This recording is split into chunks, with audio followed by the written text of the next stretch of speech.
जैन साथियों, एक बार फिर से बहुत बहुत स्वागत है आप सभी मेरे प्यारे साथियों का बीए सेमेस्टर वाला में। जी हाँ दोस्तों, आज की क्लास बहुत ही शानदार होने वाली है। इस क्लास में हम लोग कवर करने वाले हैं BA third year 6 semester exam 2024-25 sociology का पेपर 2 है, क्लास 4 है। ऑलरेडी 3 क्लास हो चुके हैं, एक पेपर भी मैंने सॉल्व कराया है सिद्धार्थ यूनिवर्सिटी का, ज़रूर देख लीजिएगा। ठीक है, सोशोलॉजी का 6 सेमेस्टर पेपर 2 है और जो दीनदयाल उपाध्याय गोरखपुर विश्वविद्यालय है उसका पेपर कोड है SOC 305। आपके विश्वविद्यालय का जो भी पेपर कोड होगा आप लोग कमेंट बॉक्स में कमेंट जरूर करेंगे। ठीक है, पेपर का नाम है दोस्तों जेंडर एंड सोसाइटी, लिंग और समाज। चले दोस्तों, ये क्लास 4 है। क्लास 4 से objective plus subjective most important question answer वो भी नोट्स के साथ आपको मिलेंगे। चले, इसमें पहला प्रश्न देखते हैं आपका क्या पूछा है।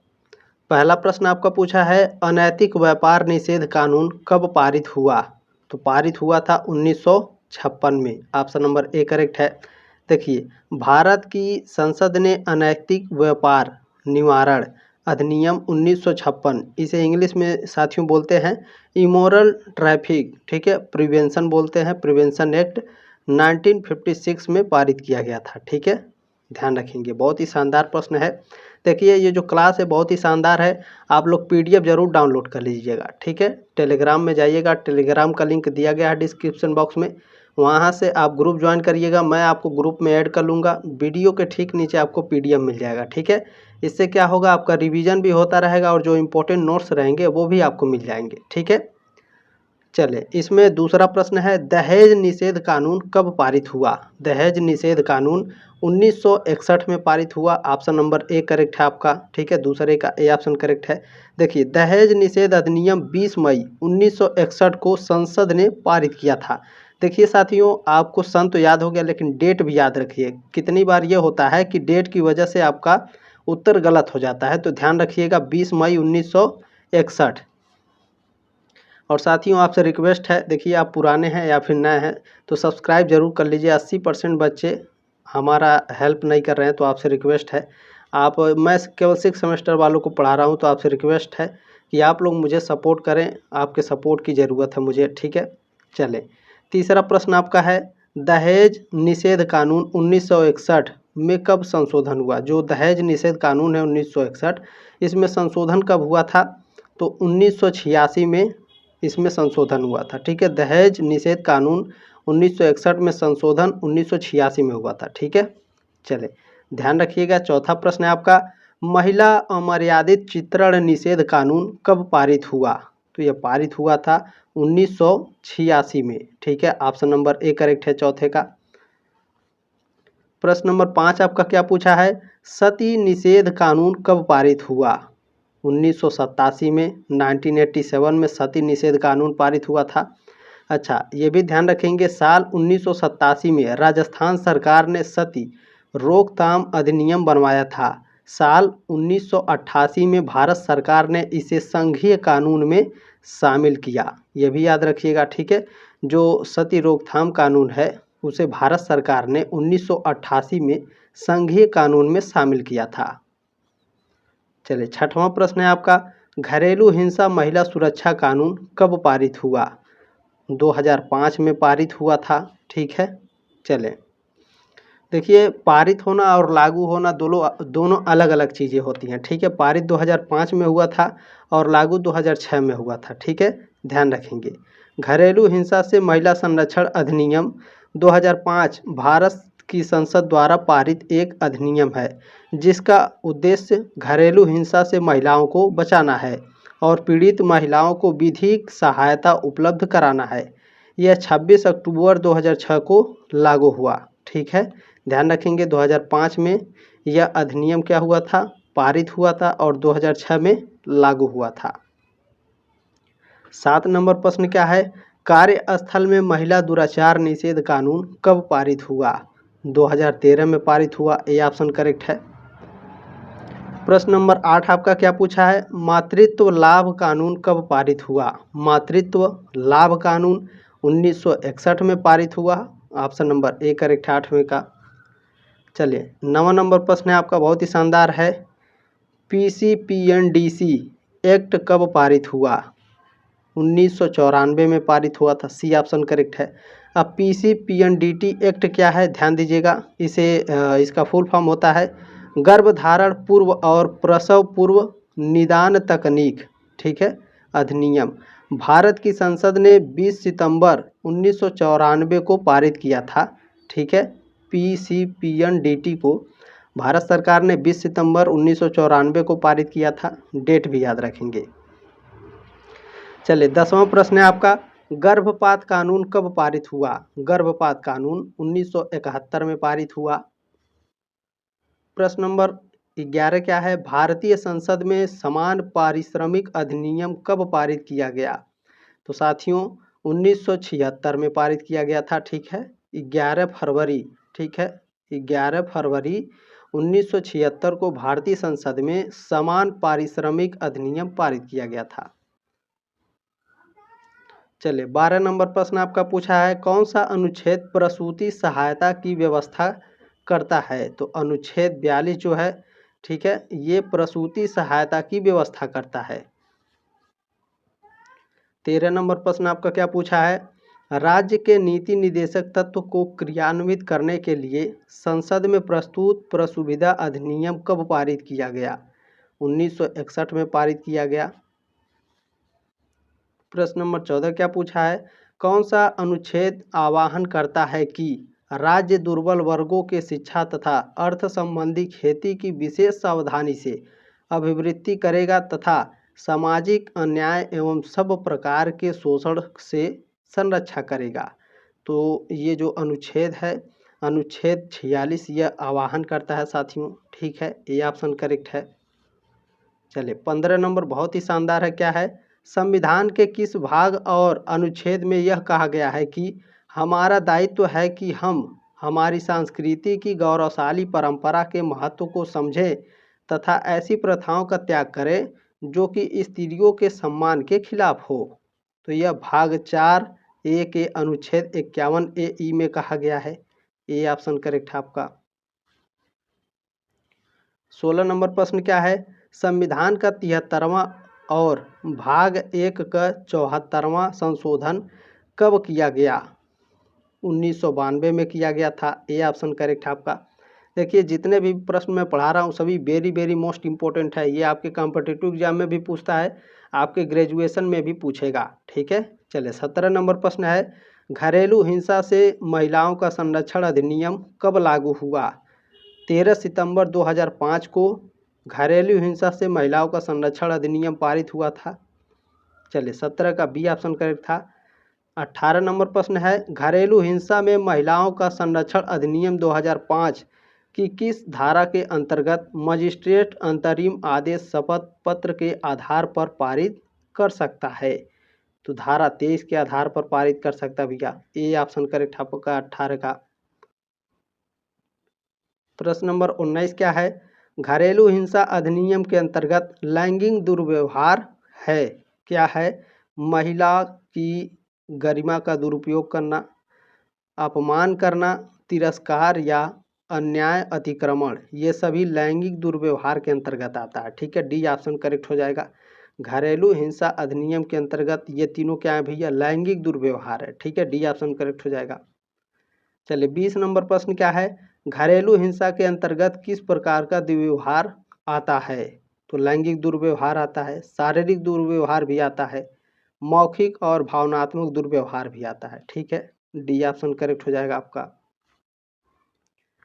21 नंबर प्रश्न क्या है, घरेलू हिंसा अधिनियम 2005 कब प्रभाव में आया?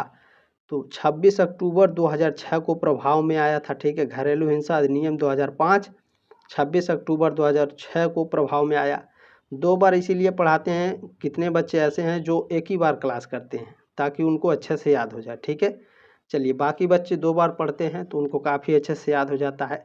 22 नंबर प्रश्न क्या है, घरेलू हिंसा अधिनियम के मामले में कितने माह में निस्तारण का प्रावधान है? तो 2 माह में निस्तारण का प्रावधान है। 22 का ए ऑप्शन करेक्ट है।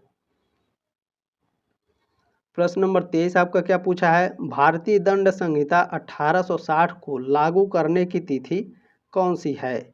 तो 1 जनवरी 1862 को भारतीय दंड संहिता 1860 लागू हुआ था। ठीक है, अच्छा ध्यान रखिएगा इसमें साथियों, बहुत ही शानदार प्रश्न है। भारतीय दंड संहिता आईपीसी को 6 अक्टूबर 1860 को अधिनियमित किया गया था और 1 जनवरी 1862 को इसे लागू किया गया था। ठीक है, अधिनियमित कब किया गया था? 6 अक्टूबर 1860 और इसको लागू कब किया गया? 1 जनवरी 1862। 24 नंबर प्रश्न क्या है? भारतीय दंड संहिता 1860 को अधिनियमित किया गया था। देखिए वही प्रश्न आ गया। तो 6 अक्टूबर 1860 को अधिनियमित किया गया था। ठीक है, ध्यान रखेंगे। चलिए 25 नंबर प्रश्न आपका क्या है? भारतीय दंड संहिता 1860 की निम्न में से किस धारा में कार्य शब्द को परिभाषित किया गया है? तो धारा 33 में। ठीक है, धारा 33 में कार्य शब्द को परिभाषित किया गया है। प्रश्न नंबर 26 क्या है? भारतीय दंड संहिता किसके द्वारा तैयार किया गया था? भारतीय दंड संहिता भारत के पहले विधि आयोग द्वारा तैयार किया गया था। बी ऑप्शन करेक्ट है। अच्छा ध्यान रखेंगे साथियों, बहुत ही इंपॉर्टेंट पॉइंट्स है। भारतीय दंड संहिता आईपीसी का मसौदा साल 1834 में लॉर्ड थॉमसन बबिंगटन मैकाले की अध्यक्षता में बने पहले विधि आयोग ने तैयार किया था। अच्छा, उस समय अध्यक्ष कौन थे जब भारतीय दंड संहिता लागू हुआ था, बना था? तो बबिंगटन मैकाले। ठीक है, थॉमस बबिंगटन मैकाले। अच्छा ध्यान रखेंगे 1835 में इसे governor general of India council के सामने पेश किया गया था।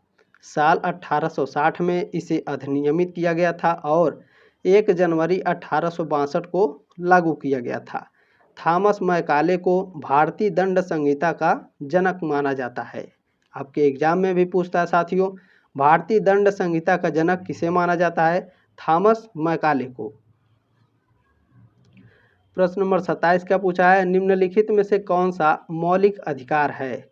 तो संवैधानिक उपचारों का जो अधिकार है यह हमारा मौलिक अधिकार है। मौलिक अधिकार हमारे कौन कौन से हैं, चलिए वो भी मैं आपको बता देता हूँ। देखिए भारतीय संविधान में 6 मौलिक अधिकार दिए गए हैं। कौन कौन से भैया? समानता का अधिकार अनुच्छेद 14 से 18 में है। स्वतंत्रता का अधिकार अनुच्छेद 19 से लेकर के 22 तक। शोषण के विरुद्ध अधिकार है अनुच्छेद 23 से लेकर के 24 में है शोषण के विरुद्ध अधिकार। धर्म की स्वतंत्रता का अधिकार है हमें, यह अधिकार अनुच्छेद 25 से 28 में है। संस्कृति और शिक्षा संबंधी अधिकार है हमें, यह अधिकार अनुच्छेद 29 और 30 में है। संवैधानिक उपचारों का अधिकार है हमें और यह अधिकार अनुच्छेद 32 में है। चलिए 28 नंबर प्रश्न क्या है? समानता का अधिकार किस अनुच्छेद से संबंधित है? अनुच्छेद 14 से 18, ये ऑप्शन करेक्ट है आपका। प्रश्न नंबर 29 क्या है? स्वतंत्रता का अधिकार संबंधित है अनुच्छेद 19 से लेकर के 22 तक। ठीक है, इसी तरह से देखिए प्रश्न आपके एग्जाम में आएंगे, ध्यान रखिएगा। 30 नंबर प्रश्न है शोषण के विरुद्ध अधिकार संबंधित है, तो अनुच्छेद 23 से लेकर के 24 शोषण के विरुद्ध अधिकार है।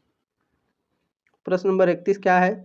धर्म की स्वतंत्रता का अधिकार संबंधित है, अनुच्छेद 25 से लेकर के 28 तक धर्म की स्वतंत्रता का अधिकार है। प्रश्न नंबर 32 क्या है? सांस्कृतिक और शिक्षा अधिकार संबंधित है, तो अभी मैंने ऊपर आपको पढ़ाया है 29 से 30। ठीक है, ये ऑप्शन करेक्ट है आपका 32 का। चले प्रश्न नंबर 33 आपका क्या पूछा है साथियों? भारतीय संविधान के तहत किस अनुच्छेद में संपत्ति के अधिकार का वर्णन था? तो वर्णन था तो अनुच्छेद 31 में वर्णन था। ठीक है, ये ऑप्शन करेक्ट है। प्रेजेंट टाइम में कहाँ है वो भी मैं आपको बता देता हूँ। देखिए हालांकि 1978 में 44वें संवैधानिक संशोधन अधिनियम के तहत इसे निरस्त कर दिया गया और इसकी जगह अनुच्छेद 300A जोड़ा गया था। अब यह अनुच्छेद संविधान के भाग 12 में कानूनी अधिकार के तौर पर शामिल है। चलिए 34 नंबर प्रश्न है किस वर्ष 44वें संविधान संशोधन के द्वारा संपत्ति के अधिकार को मौलिक अधिकार से विधिक अधिकार में परिवर्तित कर दिया गया? तो 1978 में। ये जो प्रश्न है बहुत ही वेरी मोस्ट इम्पोर्टेंट है, ध्यान दीजिएगा। ठीक है। 44वें संविधान संशोधन के द्वारा संपत्ति के अधिकार को मौलिक अधिकार से विधिक अधिकार में परिवर्तित 1978 में किया गया था।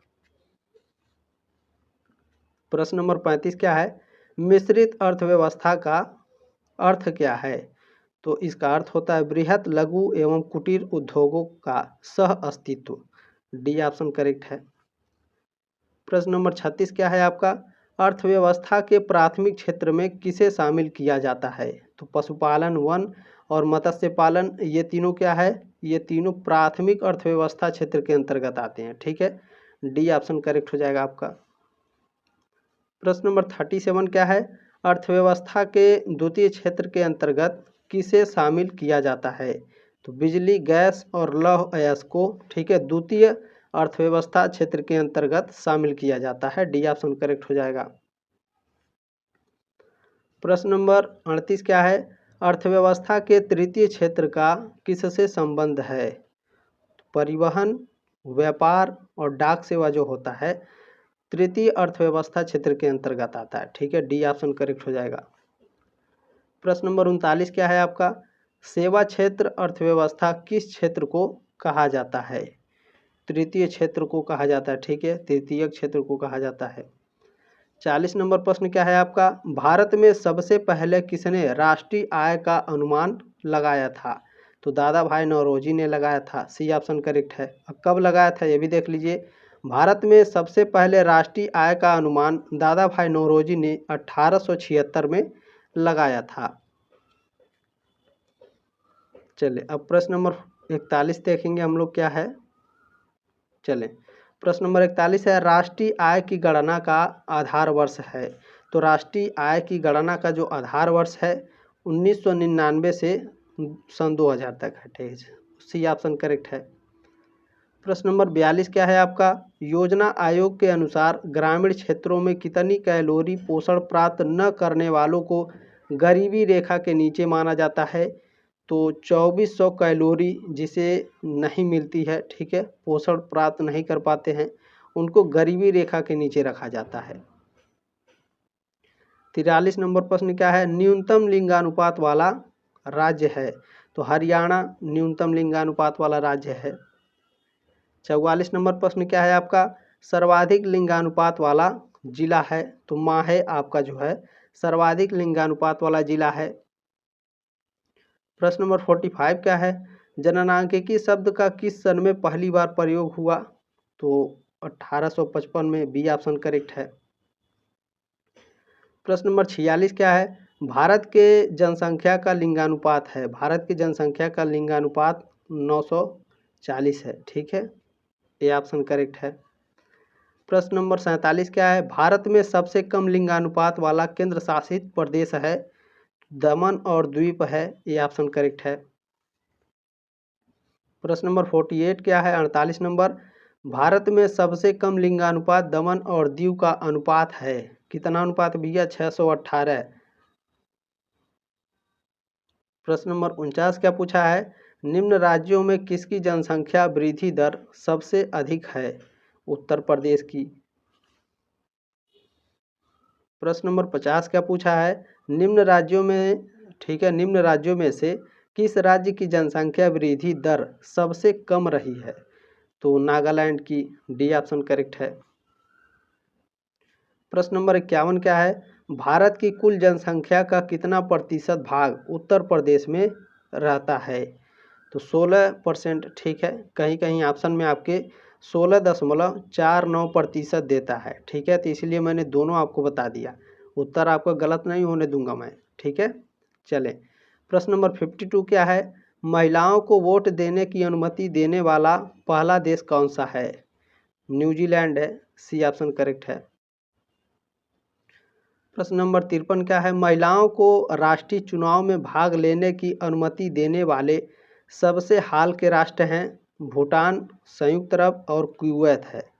डी ऑप्शन करेक्ट हो जाएगा। ठीक है, भूटान, संयुक्त अरब में और कुवैत में अभी हाल ही में महिलाओं को भी वोट डालने का अधिकार दिया गया है। चलें, प्रश्न नंबर 54 क्या है आपका? आजकल मध्यवर्गीय परिवार की लड़कियों की विशेषता है, क्या है? लड़कियां स्कूल जाती हैं, वे नौकरियां करती हैं, बालिग होने पर किसी भी जाति या समुदाय के व्यक्ति से शादी कर सकती हैं। ठीक है, डी ऑप्शन करेक्ट हो जाएगा।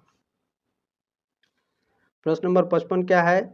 यह किसी मार्क्सवादी नारीवादी विद्वान का मानना है कि, बताइए, यह किस मार्क्सवादी नारीवाद विद्वान का मानना है कि एक महिला का स्वयं के प्रति दृष्टिकोण उसके परिवार की ओर और उसके दोस्तों की उसके लिए की गई सराहना पर निर्भर है। तो यह जो मार्क्सवादी विचार है एन फोरमैन का है। ठीक है, एन फोरमैन ने यह माना था कि जो महिला होती हैं, एक महिला का स्वयं के प्रति जो दृष्टिकोण है उसके परिवार की ओर और उसके दोस्तों की उसके लिए की गई सराहना पर निर्भर करती है। ठीक है, चलें। प्रश्न नंबर 56 क्या है आपका? वुमेन कास्ट क्लास और ओप्रेस्ड सेक्स किसकी रचना है? तो ये रचना है एल्विन रीड की। ये ऑप्शन करेक्ट है आपका। प्रश्न नंबर 57 पूछा है आपका, यह किसका कहना है कि पूंजीवादी और आर्थिक ताकतों से, सॉरी फिर से मैं इसे पढ़ देता हूँ प्रश्न नंबर 57 को। यह किसका कहना है कि, यह किसने कहा था कि पूंजीवादी और आर्थिक ताकतों के सामाजिक संबंध एक लिंग पर दूसरे लिंग के उत्पीड़न को लाएं? तो ये एल्विन रीड का कहना था। ठीक है, चले, इन्होंने क्या कहा था फिर से देख लीजिए। पूंजीवादी और आर्थिक ताकतों के सामाजिक संबंध एक लिंग पर दूसरे लिंग के उत्पीड़न को लाएं। चले, प्रश्न नंबर 58 क्या है आपका? यह किसका मानना है कि पुरुषों और महिलाओं को समान अधिकार होना चाहिए? यह किसका मानना है कि पुरुषों और महिलाओं को समान अधिकार होना चाहिए और राज्य को ऐसे सुधार लाने चाहिए ताकि महिलाओं को पुरुषों के समान अवसर मिले? तो ये उदारवादी नारीवाद का मानना था। प्रश्न नंबर 59 क्या है? सब्जेक्शन ऑफ वुमेन किसकी रचना है? जॉन स्टुअर्ट मिल की है। डी ऑप्शन करेक्ट है। प्रश्न नंबर 60 क्या है आपका? यह कथन किसका है? महिलाएं पूरी तरह से अपनी योग्यता का एहसास नहीं कर सकती थीं क्योंकि उन्हें शिक्षा से वंचित और घरेलू क्षेत्र तक ही सीमित रखा जाता था। तो यह मैरी वुलस्टोनक्राफ्ट का, ठीक है, मैरी वुलस्टोनक्राफ्ट का कथन है ये कि महिलाएं पूरी तरह से अपनी योग्यता का एहसास नहीं कर सकती थीं क्योंकि उन्हें शिक्षा से वंचित और घरेलू क्षेत्र तक ही सीमित रखा जाता था। देखिए, जो भी मैं पढ़ा रहा हूँ ये सभी मोस्ट इम्पोर्टेंट है, ध्यान रखेंगे। प्रश्न नंबर 61 क्या है? एक खेल क्रिया के दौरान चोट लगने पर रोदन होने लगा। ठीक है, एक खेल क्रिया के दौरान, ठीक है, चोट लगने पर कोई बच्चा रोने लगा तो यह देखकर उसके पिता ने कहा, लड़कियों की तरह व्यवहार ना करो, लड़के रोते नहीं हैं। पिता का यह कथन है, जो पिता हैं, पिता का कथन क्या है, मतलब पिता यहाँ कहना क्या चाहते हैं? तो पिता का कथन है लैंगिक रूढ़िवादिता को दर्शा रहा है। ठीक है, कि लड़के रो नहीं सकते, ऐसा नहीं है भाई। ठीक है, डी ऑप्शन करेक्ट है। चलिए, प्रश्न नंबर 62 क्या है? सामान्यीकृत दृश्य या विशेषताएं जो महिलाओं और पुरुषों के पास होनी चाहिए? तो लैंगिक स्टीरियोटाइप होनी चाहिए। डी ऑप्शन करेक्ट है। प्रश्न नंबर 63 क्या है? महिलाएं संसार में सबसे अप्रयुक्त भंडार हैं। यह कथन संबंधित है, हिलेरी क्लिंटन से संबंधित है। ये ऑप्शन करेक्ट है आपका। प्रश्न नंबर 64 क्या है? सामाजिक, आर्थिक और राजनीतिक प्रगति के बावजूद की वर्तमान भारतीय समाज में कौन सी मानसिकता है? बताइए, सामाजिक, आर्थिक और राजनीतिक प्रगति के बावजूद वर्तमान भारतीय समाज में कौन सी मानसिकता है? पितृसत्तात्मक मानसिकता है। ये ऑप्शन करेक्ट है। प्रश्न नंबर 65 क्या है? कलकत्ता फीमेल जुवेनाइल सोसाइटी की स्थापना में निम्न में से किसका योगदान रहा? राधाकांत देव का योगदान रहा। प्रश्न नंबर 66 क्या है आपका? किस एक्ट द्वारा 14 वर्ष से कम आयु की कन्या को विवाह वर्जित कर दिया गया? तो शारदा एक्ट और नेटिव मैरिज एक्ट के तहत 14 वर्ष से कम आयु की कन्याओं का विवाह वर्जित कर दिया गया। ठीक है, डी ऑप्शन करेक्ट हो जाएगा। प्रश्न नंबर 67 क्या है? 1872 1872 ईस्वी पारित नेटिव मैरिज एक्ट के अनुसार कितने वर्ष से कम उम्र की कन्याओं का विवाह करना वर्जित कर दिया गया था भैया? तो ऑप्शन नंबर डी करेक्ट हो जाएगा, 14 वर्ष।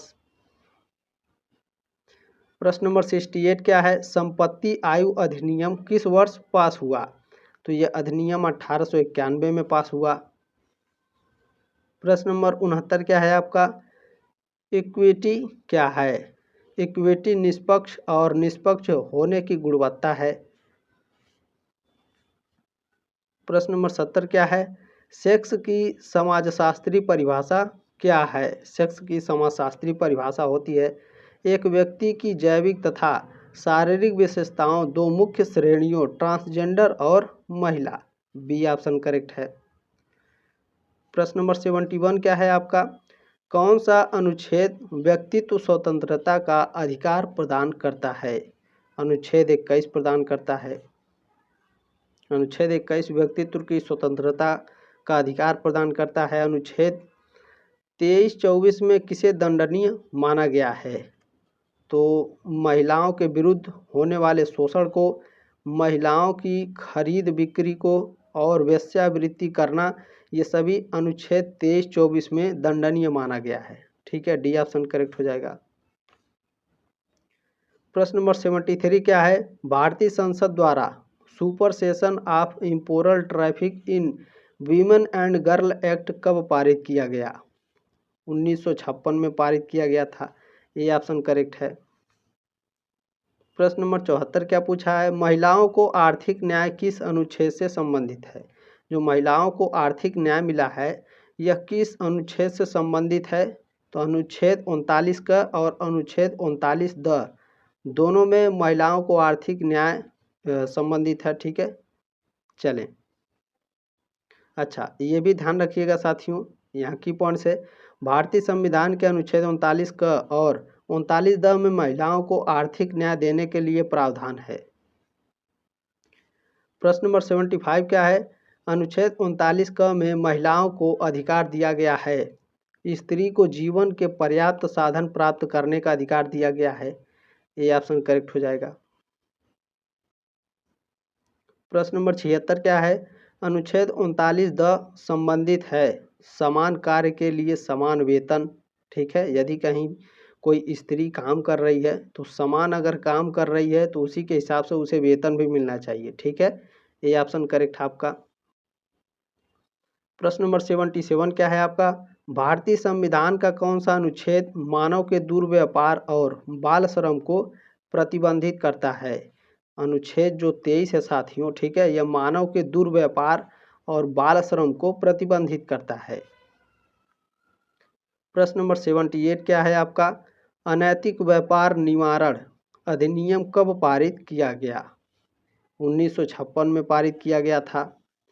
अच्छा, ध्यान रखिएगा, अनैतिक व्यापार निवारण अधिनियम 1956 को भारत की संसद ने पारित किया था।